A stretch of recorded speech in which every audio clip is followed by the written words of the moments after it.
If you took your tax-free lump sum recently, you might be wondering, have I done the right thing? You're not alone. 3 in 5 people who took their tax-free lump sum last year regret it, according to Quilter.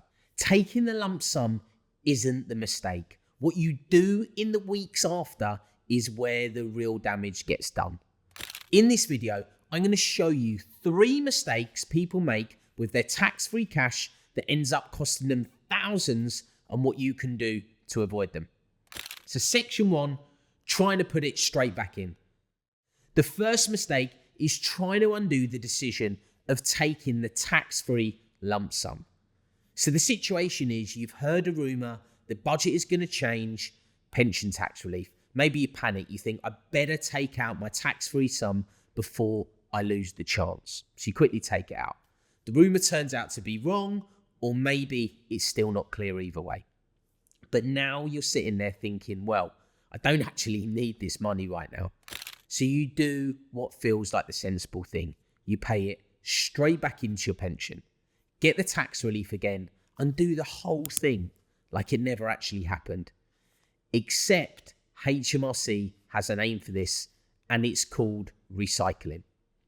And if you tick a few boxes without realizing it, you get to keep your tax relief, but you get hit with a whacking great unauthorized payments charge instead, potentially 55% of your tax-free cash gone up in smoke.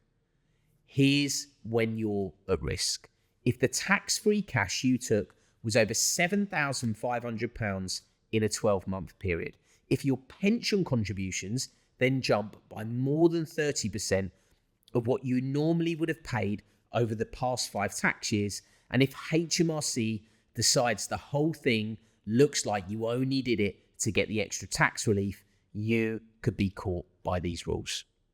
You don't need to memorize the exact numbers, you just need to know this. Taking cash out and quickly putting it back in isn't a clever fix or a great idea. It's exactly the kind of thing that gets flagged. If this sounds like your situation or you're thinking about doing it, it's well worth speaking to a regulated financial planner first to ensure that you do not end up with a very large tax bill as a result. So that's the mistake of putting the money back where it came from. The second mistake is different. It's what happens when people move it to somewhere new without checking what that actually costs them. Section 2, reinvesting without checking what it displaces. The second mistake is moving the lump sum into a stocks and shares ISA without actually checking if that's the right home for it. So let's go back to our situation. You've taken your tax-free cash, you've realized you can't put it back into your pension pot, but you don't want it just sitting in your current account doing nothing. So you move it into an ISA. Sounds super sensible. It's tax-free growth, right? No downside.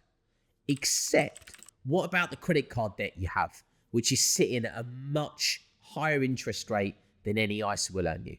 On top of that, you don't have 3 to 6 months of living costs set aside somewhere accessible. So the money went to work in the wrong place, while the more expensive, more urgent problem sat there untouched and forgot about. An ISA is a great tool, don't get me wrong, but it's not the first tool. Before you reinvest any lump sum, there's an order to work through. Clear expensive debt first. That's a guaranteed return, no market required.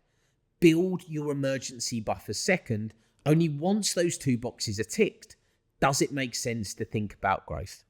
So the ISA isn't the mistake is doing it in the wrong order.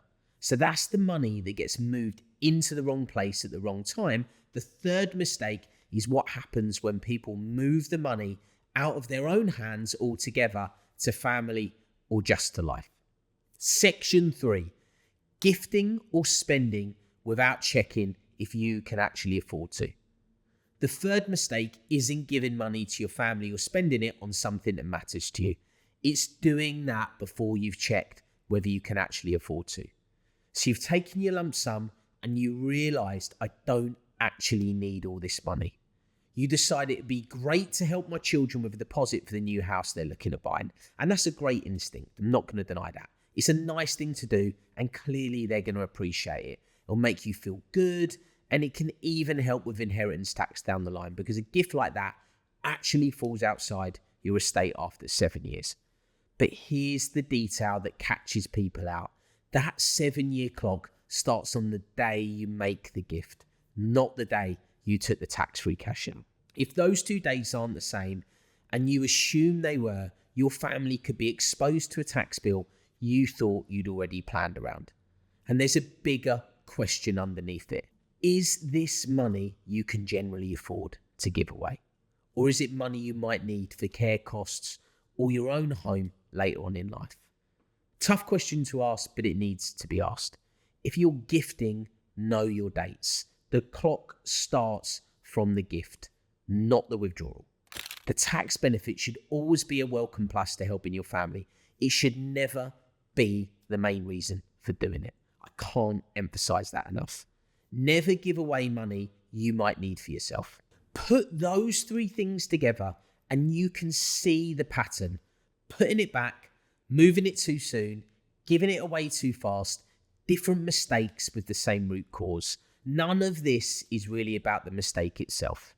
If you took your tax-free cash and you're not sure it's sitting in the right place anymore, that's exactly the kind of thing worth checking. You can book a call with one of our regulated planners who would love to help you. The link's in the description box below. If you found this video helpful, subscribe to the channel for more retirement content. Thanks very much for watching.